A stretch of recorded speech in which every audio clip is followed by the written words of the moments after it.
Hi, this is Team South End. I'm Gabby Rabadam. I'm a senior in chemical engineering with a background in nonprofit data analytics.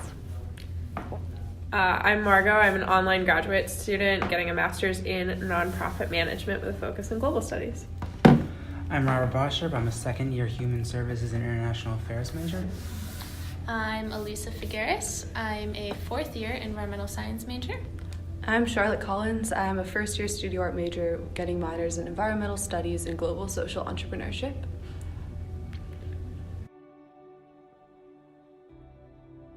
I was really stunned that so much of environmental injustice has to do with racial undertones sort of in Boston.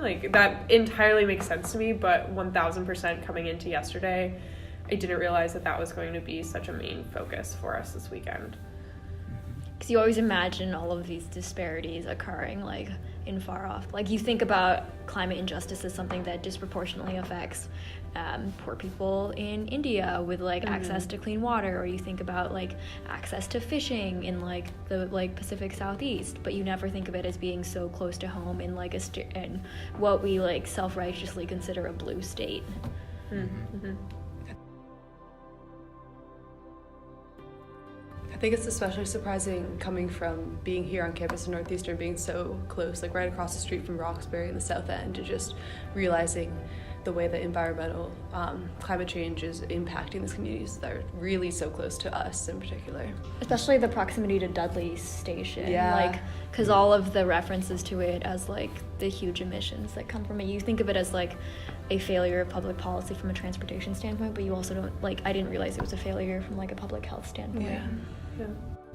I used to live in a very rural area, so whenever I heard about environmental injustices, it was always far away, and I just was it's not Those city people. Yeah, exactly. Yeah. But now that I'm here, it's just it's right in front of me and affecting everyone around me. So it's just definitely more impactful seeing it like that.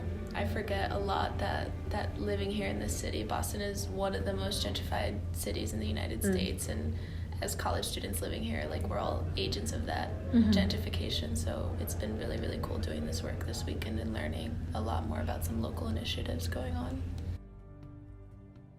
I think it was really sort of uplifting hearing how many of the organizations had a youth component to it. It wasn't unique. It wasn't that 1 out of 11 had a youth component, that we could find a trend among them, that they understand how important it is to get young people involved, because they're the generation that's really going to have to deal with this if we're not getting our act together. Yeah, we're the ones inheriting this planet. So for our team grant, that's the insured $1,000, we have decided to give that to the New Garden Society. We really like what they're doing. We think particularly the incarcerated population is a unique little niche that they've found. We really like what they're doing. There's a lot of room for growth in that organization too. Yeah, there's a smaller organization, so really $1,000 will help them get farther in relation to what they have already, as opposed to other bigger. Yeah, It's a gardening thing. That's so cute. And for our main three, we picked ACE, the Chinese Progressive Association, and Green Roots. Us as a generation, we have to support the survival of the next generation. That's really the baseline that us as a human race have to do, and right now we're failing at doing that. We thought that these groups in particular and how they were involved in growing youth leadership would really build the leaders for the next generation to help that problem. Yeah, we also tried to pick organizations that were adhering to the RISE framework and organizations that were more invested in local community initiatives, places where we thought our money, which maybe a drop in the bucket in a lot of other places, would go a lot further. We were really impressed by ACE's youth initiative, the Roxbury Environmental Empowerment Project, which pays youth organizers to act as leaders in teaching their peers skills of interdisciplinary thinking and self-reflection that are crucial in building the next generation of leaders.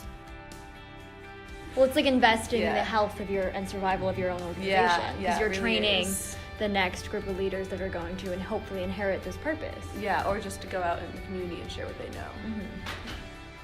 So the Chinese Progressive Association we thought was really, really cool because you know, at least I've lived here in Boston for 4 years, and when I think of, you know, minorities that are struggling, especially in terms of gentrification, my first thought is Latin American populations, African American populations, but you know, the same thing is happening in Chinatown. All of these skyrises are rushing in, the property prices are rapidly soaring, and Chinatown is totally shrinking. And this organization is empowering Chinese Americans in that area, fighting against gentrification and empowering youth in the Chinese American population in Boston, which is really, really cool.